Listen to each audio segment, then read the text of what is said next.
Memory Bakers, it's Miss Rosenthal and welcome to my kitchen. Today we're going to be making honey cake for the Jewish New Year Rosh Hashanah.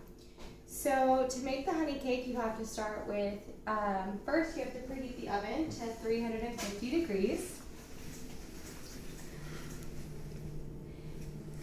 And I know that the recipe calls for 325 degrees, but I find that 350 works just fine, especially if you're making multiple honey cakes. You also want to make sure you get out all of your ingredients. A couple notes, it calls for a loaf pan.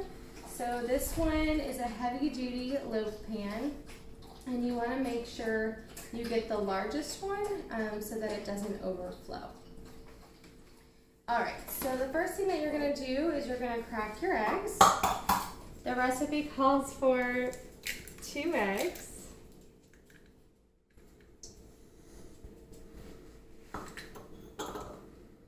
And you can make this vegan or eggless by doing 2 tablespoons of apple cider vinegar and 2 teaspoons of baking soda.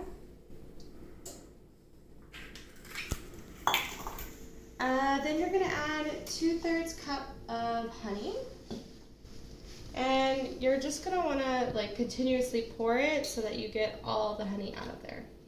So while I'm doing that, I have 3/4 cup sugar,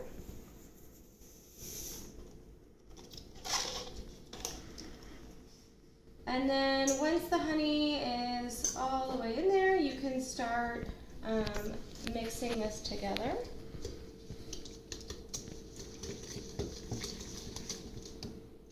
So I'm waiting for the honey to be done. Then you mix it all together,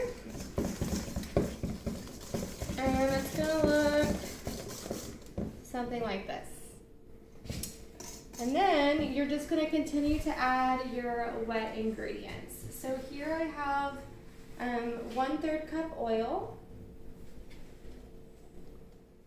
And then I have 1/2 cup of warm coffee.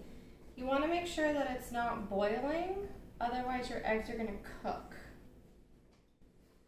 And then I have half a cup of orange juice. And then you'll just mix that all together.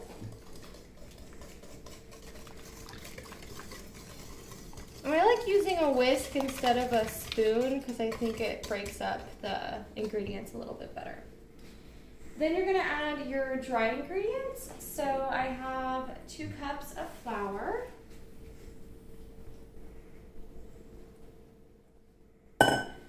And then I have in this container a variety of things. I've got 1/4 teaspoon salt, 1/2 teaspoon cinnamon, 1/2 teaspoon of baking powder, and 1/2 teaspoon baking soda. So if you did the vegan version, you will have more baking soda total. And then you just start with a gentle mixture so that the flour doesn't go everywhere. If you're doing this in a hand mix or a standing mixer, you want to keep it on the lowest speed. You don't need a standing mixer, but if you wanted to make a large batch, you could.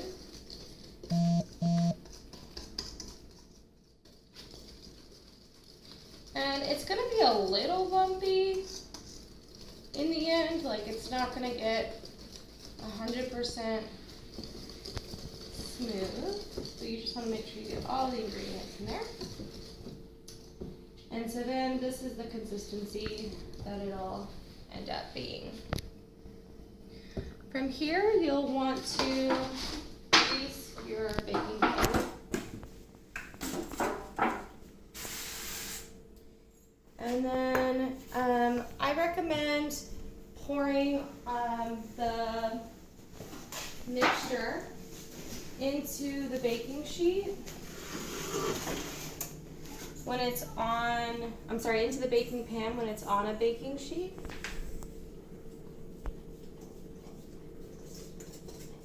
And you want to make them 3/4 full so that they don't overflow. If they do overflow, that's fine too. It's not a perfect science.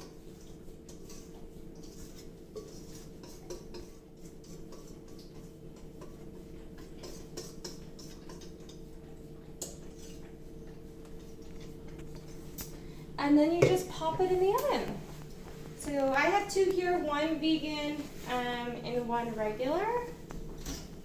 So then you just put it in the oven.